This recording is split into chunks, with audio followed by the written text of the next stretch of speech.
Well, hi. Okay, everybody, we are back, and welcome to the 22nd U.S. Bar Table Championships presented by CSI.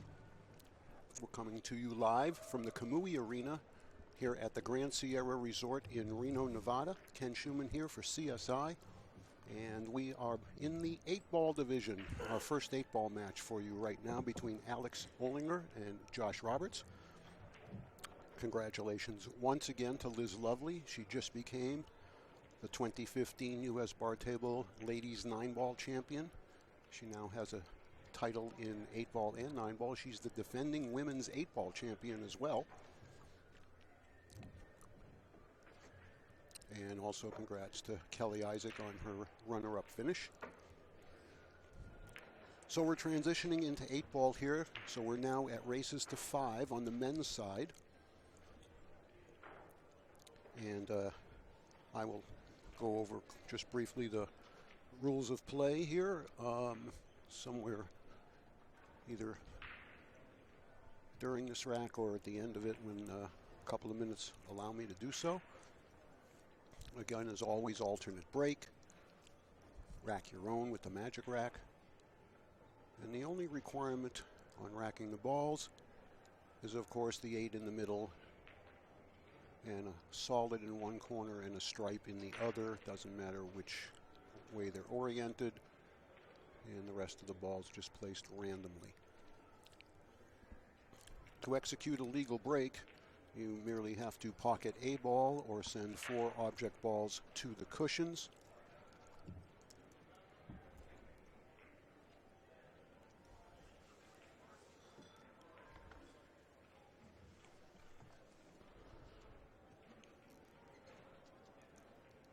And the table, of course, is always open after the break.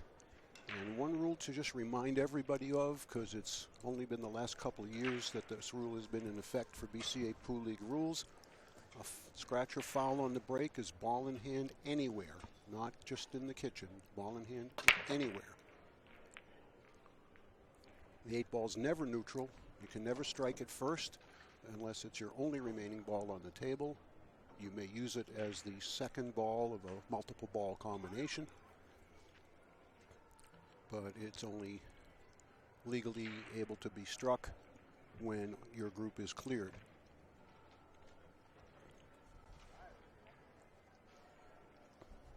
So first look here would tell me solids are the group, but the 6-ball would present the problem for solids, and you can clearly see the 11-12 tied up there for stripes.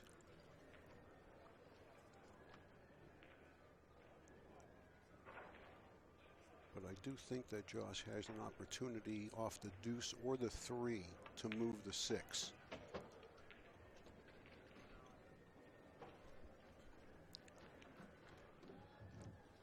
And I would, if it were me, I would leave the 5 there as long as I could. If I'm going to use the 2 or the 3 to try to move the 6, keeping the 5 is sort of my insurance ball. I don't really see any other possibility unless that 6 is far enough from the point where it can be made here in the corner. So let's see what Josh decides to do. A massive field here in the 8-ball men's division, 240 players.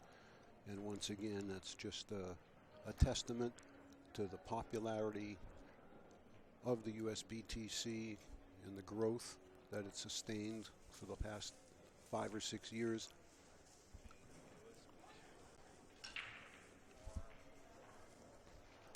And as has been the case with all 3 divisions here, on the men's side, 5,000 added by CSI and 1,000 added by CSI to each of the 3 ladies divisions. So it looks like the 6 is makeable, and he got a pretty good on it here. This pretty much is the key shot here to get through the rest of the rack.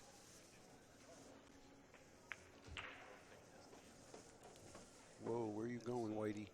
Where are you going? Well, that's pretty unfortunate.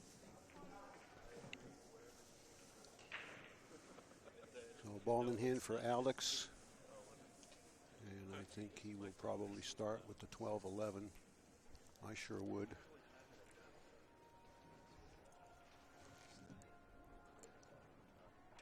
And he sure won't, but he can get there now. And this is just as good, too, because it gets this one stripe out of the way that's kind of dangling all by itself up here. But he will go to the 12-11 next. I would be surprised if he did other than that.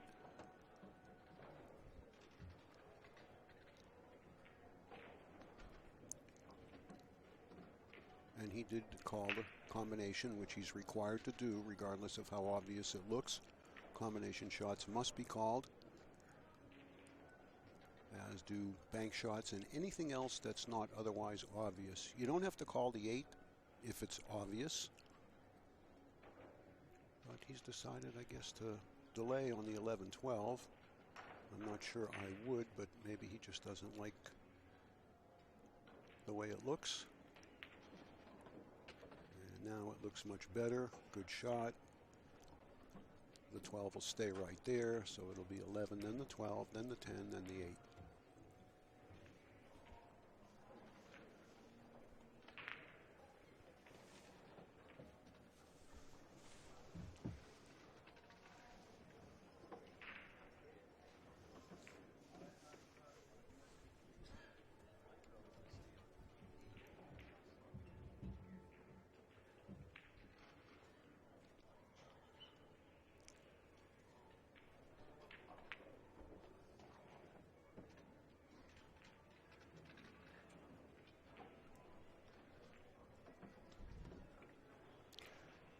Looks like Alex should have no trouble taking care of the rest of these, so I'm going to go ahead and finish up on the rules here. We did mention what the legal break requirement was, pocket a ball or 4 balls to the cushions. You don't have to hit the head ball first. You can hit a rail first. I mean, there's no restriction on the opening break shot. However, under BCA Pool League rules, if the break is not legal, let's say only 3 balls go to the cushions and a ball is not pocketed, the game cannot begin unless there has been a legal break made. So what would happen is, if your break is not legal, whether you foul or not, your opponent then comes to the table and he can rack them up and he can break, or he can make you break over. Those are the only 2 options. Even if there's a foul on an illegal break, only 3 balls go to the cushion and the cue ball scratches, the illegal break takes precedent over the foul. So you have to choose, the incoming player has to choose the option to take the break or make the player break over. You cannot win or lose on the break, so the 8 on the break, if made, would then result in you having 2 options as the breaker. You can spot the 8 and continue to shoot, or you can rack them up and break over. And it is allowed for you to spot the 8 ball before you make your decision, because a lot of times by spotting the 8 ball, it may change your mind as to whether or not you want to accept the table or not.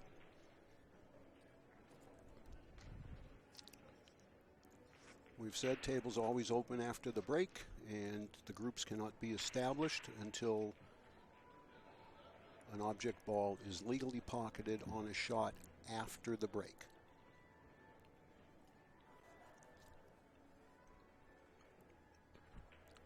And I'll finish up on the rules here after the rack. Got a couple of more that apply that we need you to know about. A dry break here, tables open for Josh.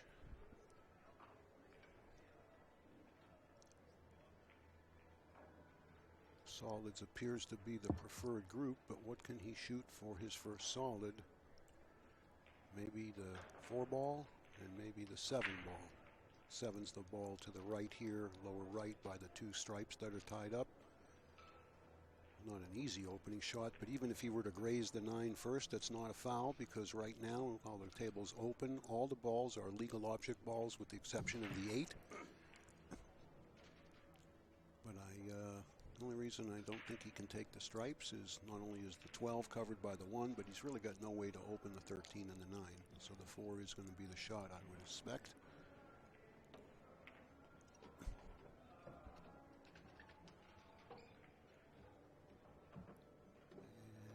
And he's going to probably shoot the 6 here. Maybe he can get underneath the 1 next. I think about shooting the 7 here. Because you want to leave something down there to get you to the 8 ball. I understand his thinking to try to get to the 1 right away. And I don't know if he's done that or not. It's a little hard to tell from the camera angle. Now his only other shot would be the 3 ball if he can't make the 1. If he can't make the 1, he should be able to float up here for either the 3 or the 7.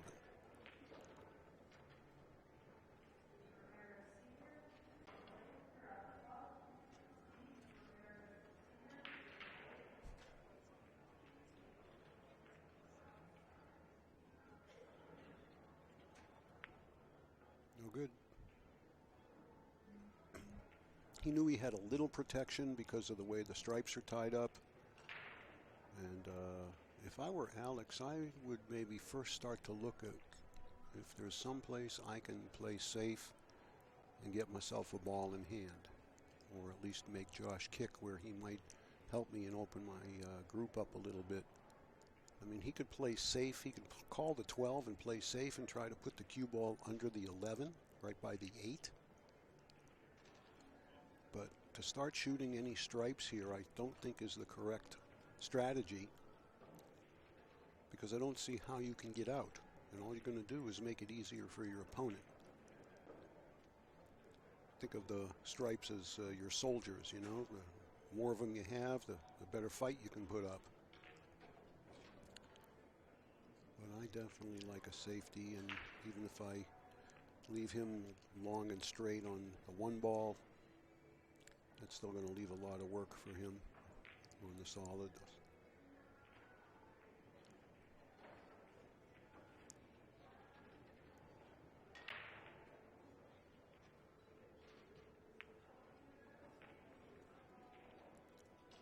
Well, not bad. He tied the 1 ball up, so that's another ball Josh is going to have to deal with. And I don't think Josh is going to shoot anything offensively here. He's looking at the 2, but that's pretty risky.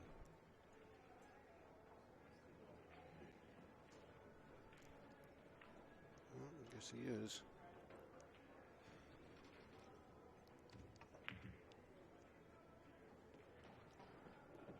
Well, he did well with it because he opened the 7. He's got to figure out a way to move the 1. And I don't know if he can do it right now off the 5. If he can, now's the time. I don't know if he's too thin. Or he can make the 5 and come around for the 3, but I think he's going to try to get there now. And he did. Good work. Now he's in really good shape. He can play the 1 and stop, play the 3 and stop. The problem's going to be getting to the 8 ball. I'd actually probably want to shoot the 7 next and save the 3 to get me to the 8.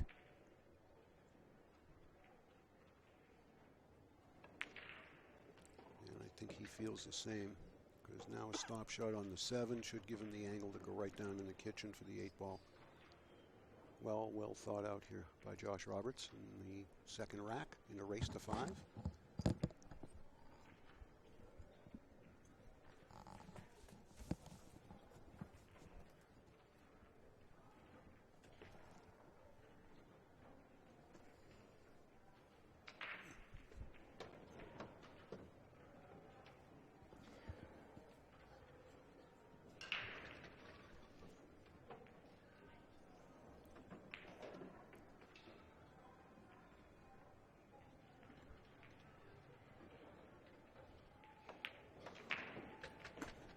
Nicely done.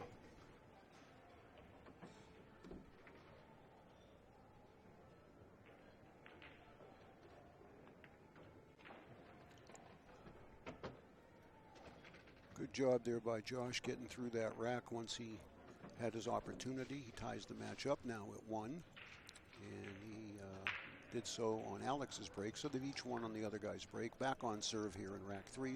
Let me finish up the rules here for you. Once again, the last thing we talked about was establishing the groups after the break. They're not established until the first ball is legally pocketed after the break, and you can shoot a stripe into a solid or a solid into a stripe once you establish until you establish the groups.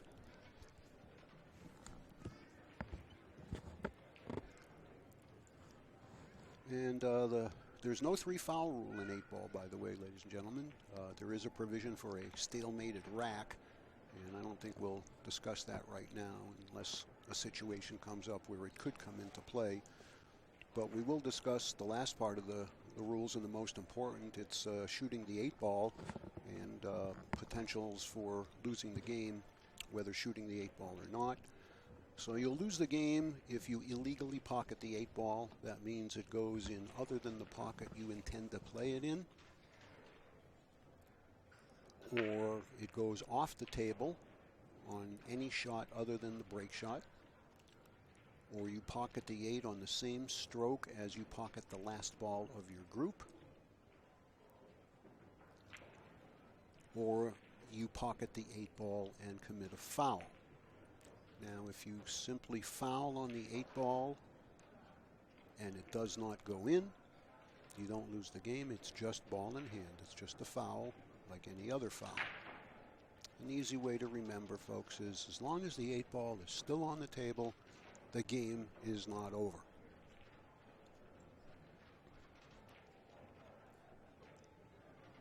So that's it.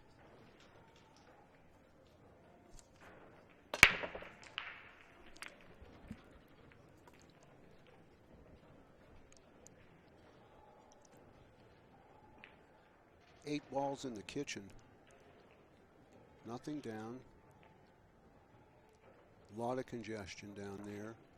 Solids look good. I like starting with the 5. The 6 goes up there, up in the upper right by the 3. He might eventually go from the 4 to the 1. That's going to be just the tricky part, really, will be accessing the 1 ball.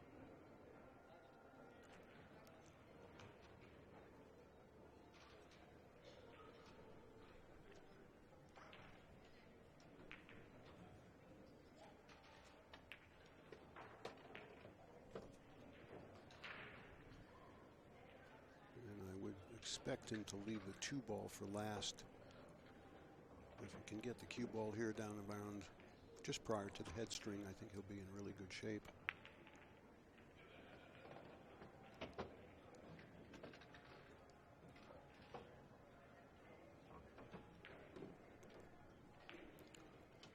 Got to be very careful now. Don't want to bump anything that's going to block one of your balls from going.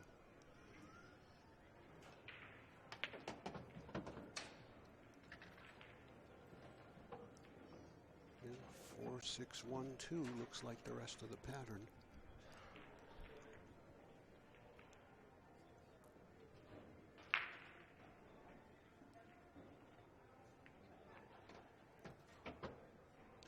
All right, I didn't see that he could do that, so that certainly is not a bad way to go about things here, as long as he can get the cue ball out of there without running into anything.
Very nice out there by Alex.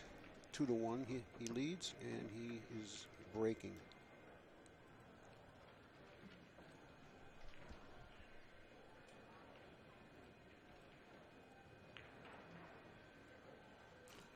OB is the official cue of the U.S. Bar Table Championship, and Kamui is the official tip right here at the USBTC. And we are also coming to you live from the Kamui Arena right here at the Grand Sierra Resort in Reno, also our official host and sponsor, the GSR.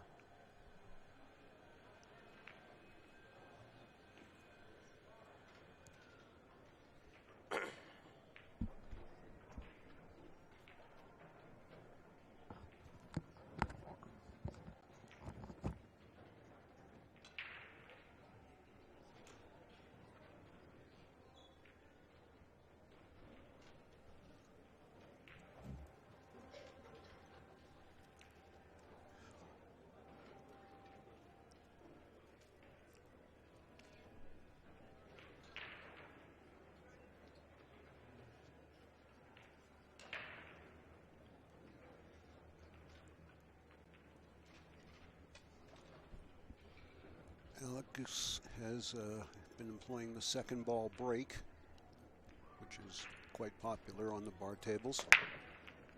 You usually wind up with a lot of movement on the 8-ball when you break like that, but you also tend to wind up with a lot of clusters.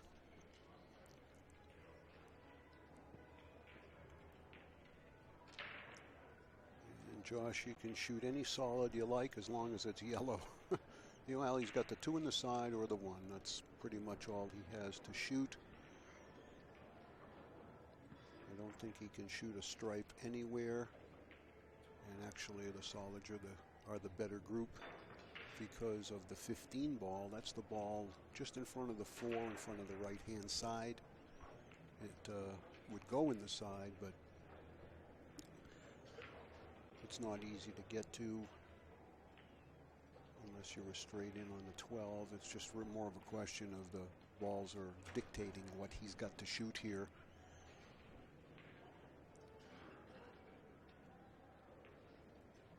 The 3-5 on the spot look a little congested, but the 5 will go in the side. I don't know if the 3 will go by the 10. It doesn't look that way.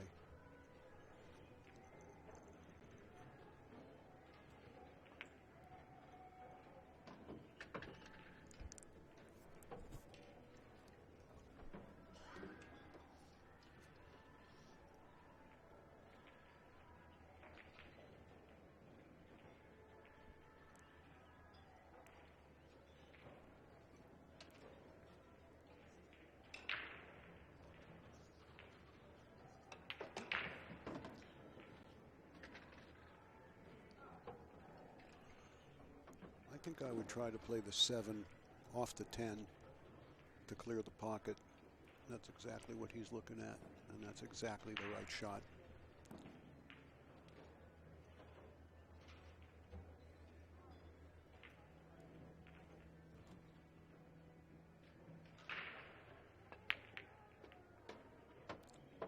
Ooh, look what happened to the 4 ball. That's the risk you take when you hit it that firm. I don't know that there was the need to hit that thing that firm. All you had to do was move the 10 a couple of inches. But now he's got trouble with the 4 ball. It may go off the 10 in the side. Excuse me. But you can see there's not much room around that 11 ball to get the cue ball in order to do that. And every ball he takes off the table now is going to make it harder and harder to get to the 4.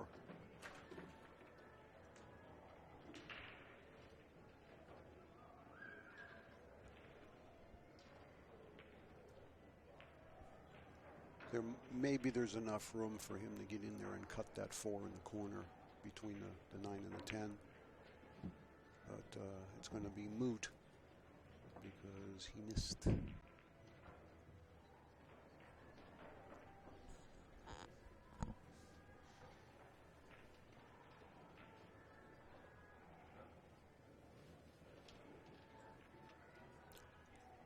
Short race, man. It's only a race to 5 here. You know, Alex gets this game. He's 60% of the way there, and Josh has got to beat him 4-1 from here with an alternate break format.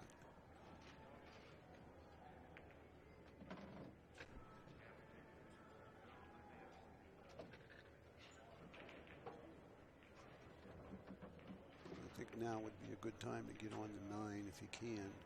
I know the 13's right there, but I would get to that 9 as soon as I could.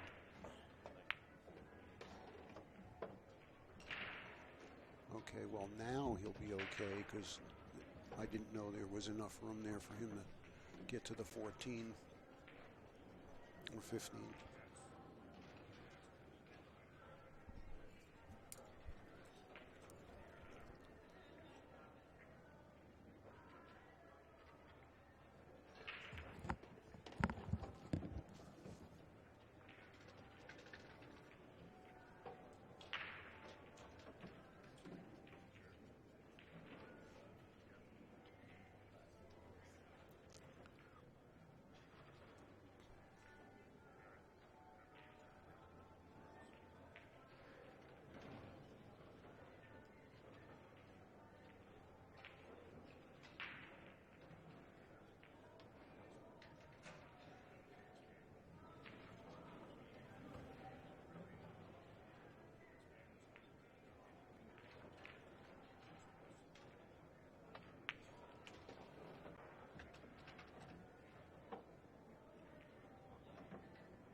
So Alex cleaned up nicely there for a 3-1 lead now.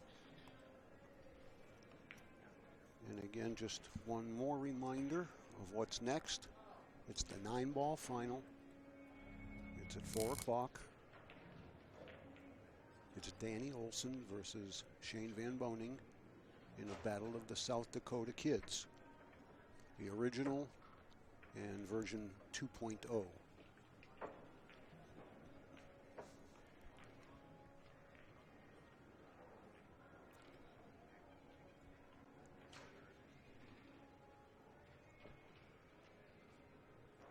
Shane is sitting right behind Alex. You can't quite see him on this camera shot, but he came in a couple of minutes ago, and I think he wants to watch at least a few racks of 8-ball before he gets up there to start practicing and warming up. He might want to just observe how these guys are breaking.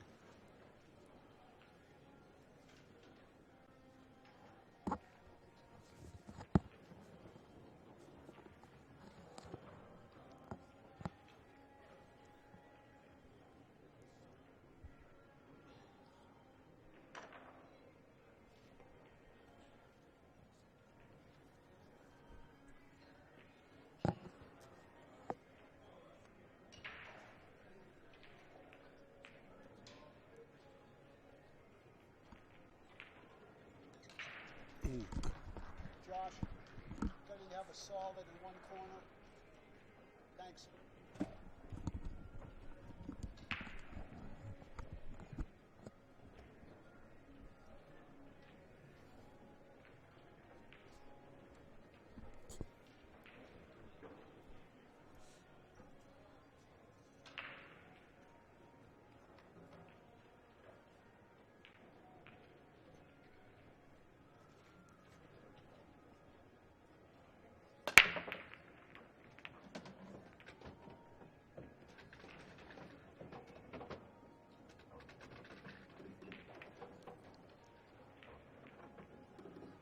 4 balls down on that break.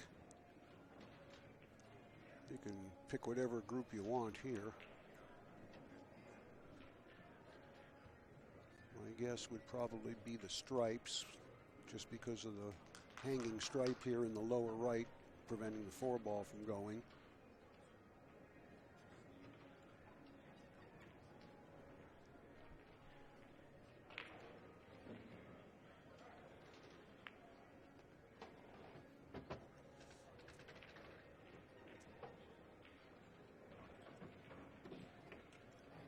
The only thing I wouldn't do is leave that hanger for last. Definitely you don't want that for your key ball before the 8. The 11 is a much better ball to get to the 8 with.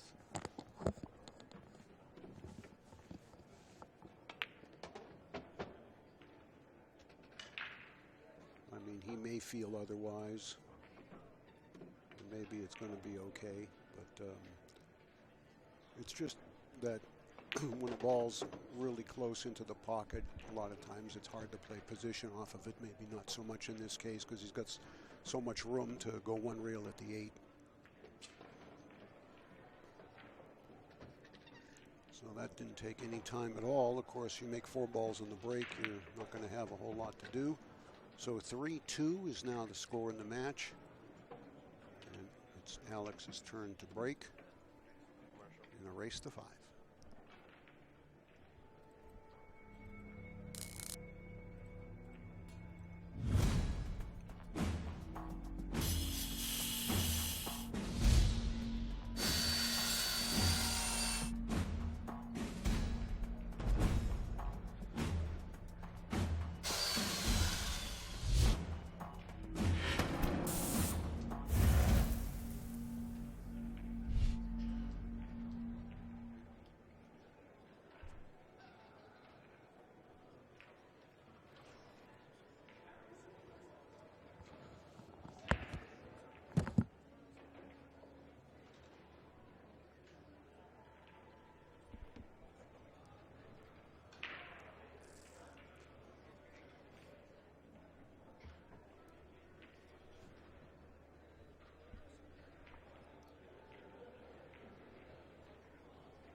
All right, Alex is satisfied with the rack. Very, very crucial for him to hold serve here. Josh having won the lag. 10 ball.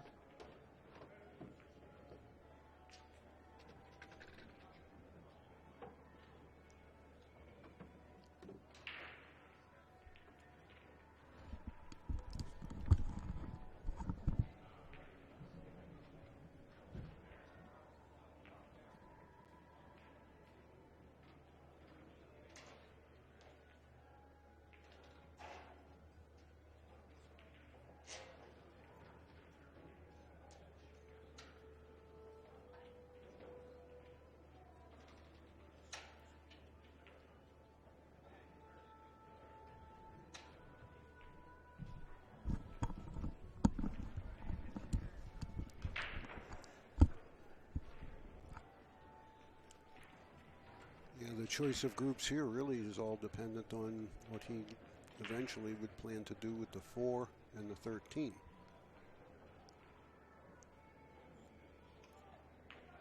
Because other than those 2 balls, both groups have plenty of pockets.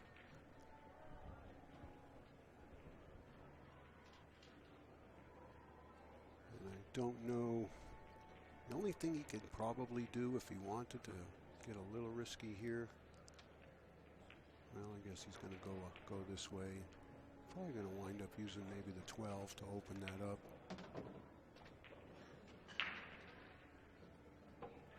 But what would he have for an insurance ball? Maybe the 9 in the side. Although maybe he's gonna play that now. So maybe the 11 if he uses the 12 to open him up, or he goes into him right here.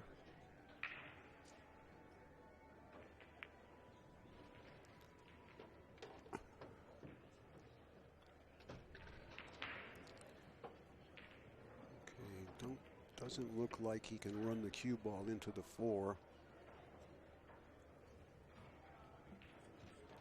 So he's going to put all his eggs in one basket here and shoot the 12 and go for the breakout.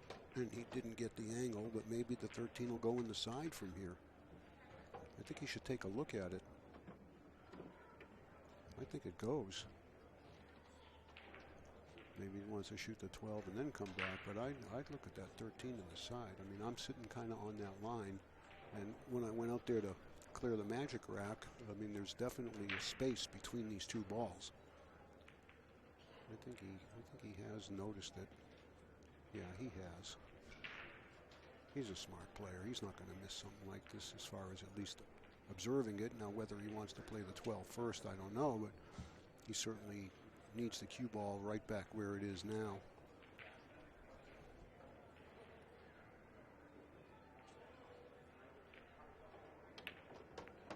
Oh boy. A little surprised. I didn't see that he had the angle to do that, but it certainly was a good decision.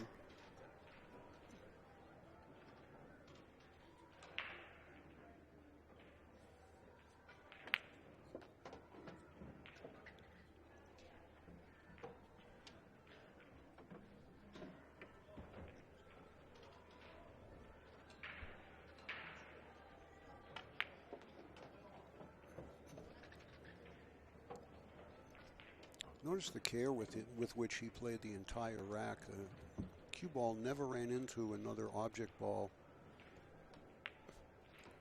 All the solids are still where they were after the break. Beautifully done. He's on the hill.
Well, he crunched him and he got really no reward for it.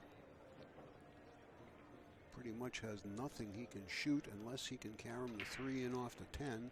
I think he can. He may even be able to cut the 3 in, but I don't think he's got any choice but to shoot the 3 ball.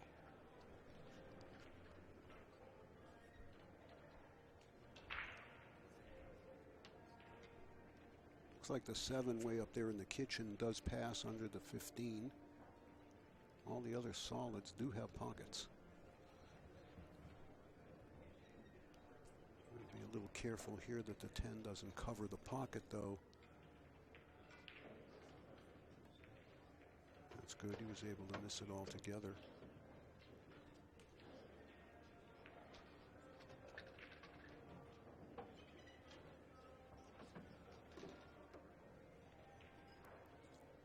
Well, he better get all the way out here. If he doesn't, he's pretty much certain to lose the match.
Just roll up and play the 2 in the other pocket. Yeah, I think that's a good idea.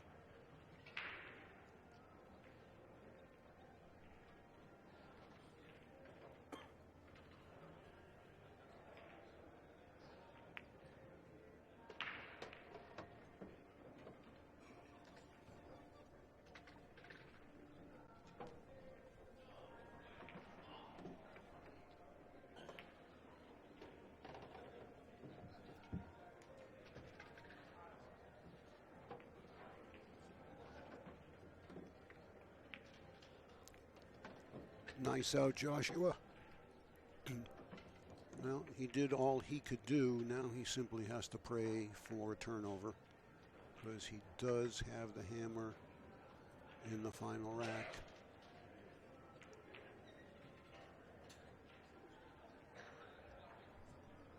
So we'll see what the 8-ball break gods have in store for Big Alex here.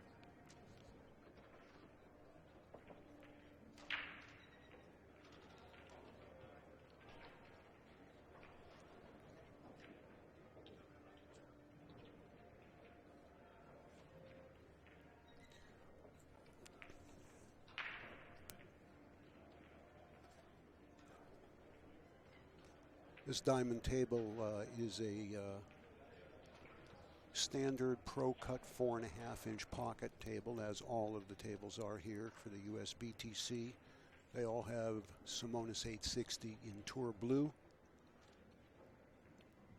And the Magic Rack is in use on every table, along with Cyclop pool balls. We're using the TV set here. I'm not sure if they're all TV sets or not, but I think finally, after a couple of years, we've all gotten used to the colors. The 6 and 7 and 14 and 15 kind of threw us for the first few months, but we're all good with it now. So here goes Alex, breaking for the last time in the match. Big, powerful second ball break. Balls are down. He's got basically only the 3-ball, I think, to shoot at.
As we suspected, he had to shoot the 3. It was really his only choice.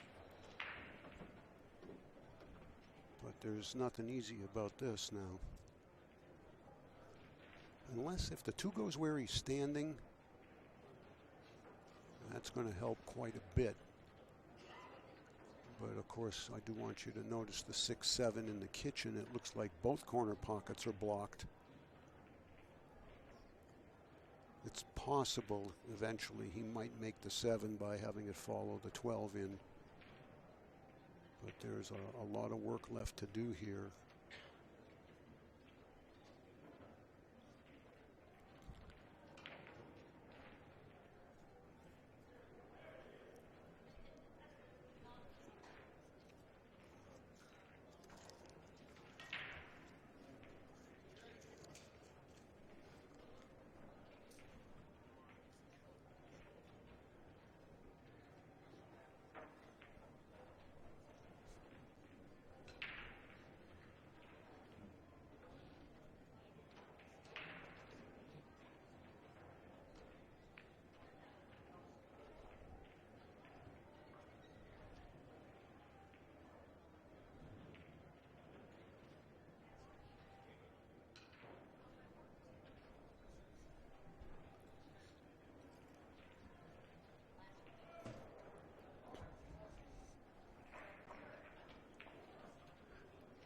I like this decision, 1 in the corner, because he wants to open that pocket up for the 6.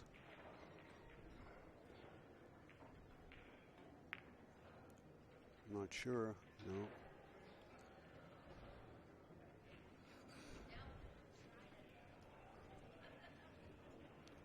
Good decision on the shot selection. Had it gone in, I'm not sure what he would have done next, but doesn't matter right now. And for Josh, of course, it's the 9 ball he's got to deal with, and it looks like he might be able to make the 11 where the cue ball is. He's looking at the 13 in the side to see if that'll open the 9, because I'm not sure what else he could do.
Well, he's got the opportunity now to go into the 9, should he choose to open him up that way.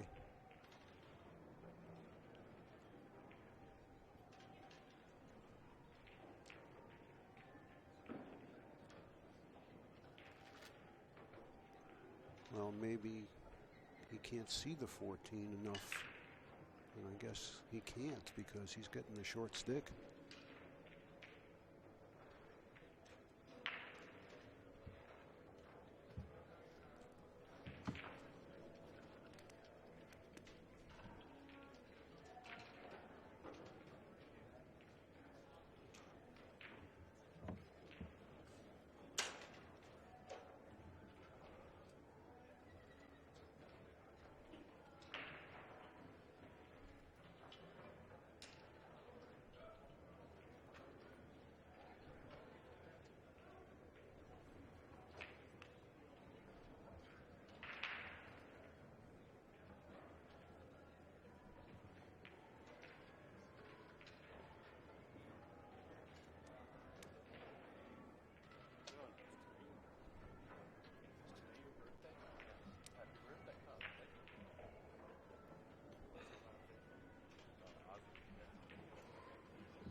What a great shot that was. Give him something after that effort.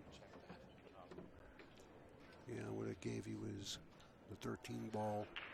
And that's it.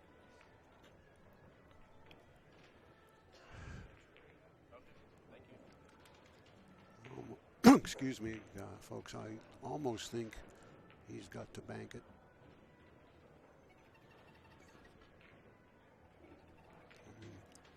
At least he can get to the right side of the cue ball if he wants to play the cut, and I think he is playing the cut.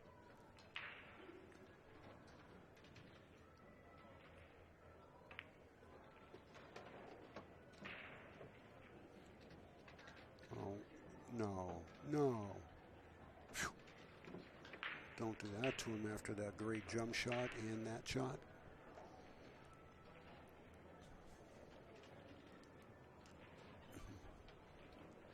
Okay, you can see he wants to use the 5 to help the cue ball come down at least to the diamond. Doesn't even need to go quite that far. He wants a big angle on the 10 so he can get up table all the way for the 15.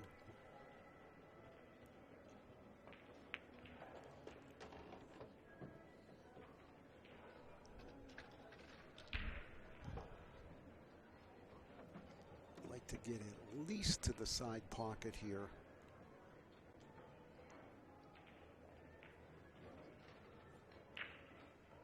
Not sure if he can. Yes, he could. Okay, that should work.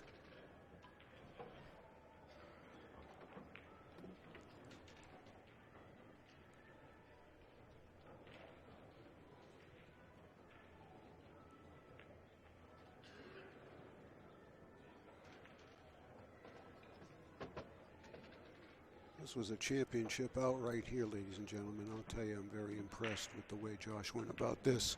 Excuse me. Not only his execution, but his shot selection. Very heady play. So it's all come down to one rack. So either way, we should be done here in the next 5 to 10 minutes, and then we'll have a 20 or so minute period until we come to 4 o'clock for the 9-ball final.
Got to be careful here that you don't, get over amped up because it's the final game. Really need to take care with the cue ball right here. Anything but a scratch.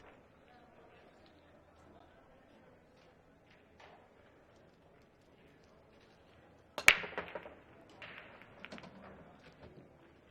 hit him good.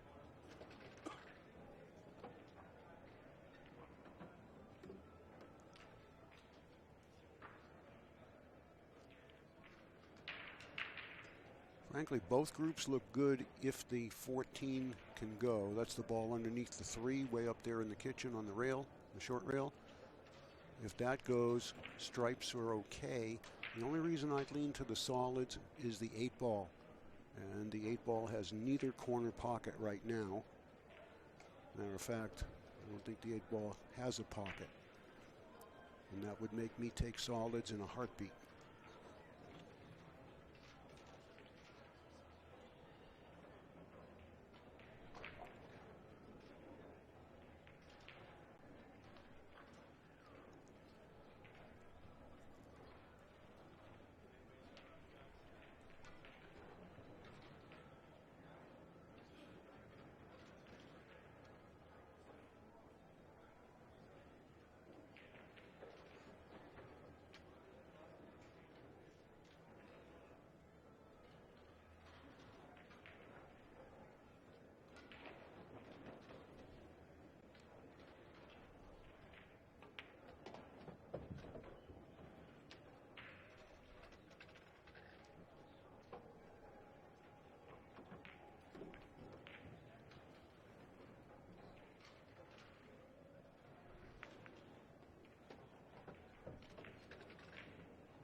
I'd like to play the 5 and get on the 7. And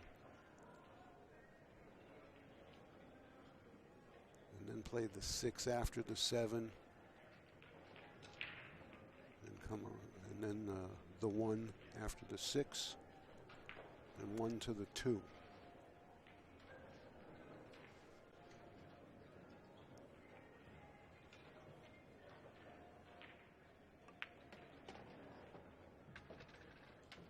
Now he's going to have to play the 6 now.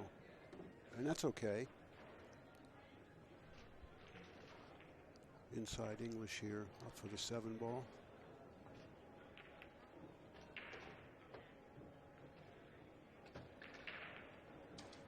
Didn't get as good as he wanted on the 7.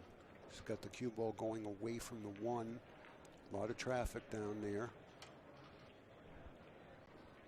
Can he play the 1 on the side and hold the cue ball for the 7? It doesn't look like he can. Just a matter of another revolution of that cue ball would have made this rack play very, very easily from here.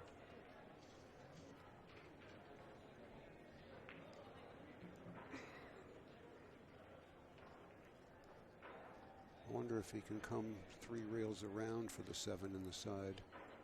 Go right through the gap.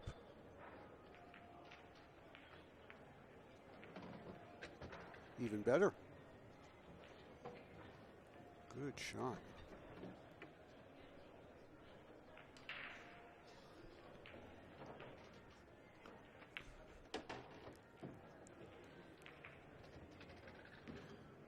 Well, it looks like he's pulled a rabbit out of the hat here. From 4-3 down, he made a superb out in the last rack. Very, very difficult.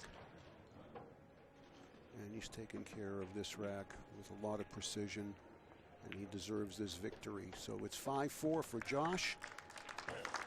Very well done.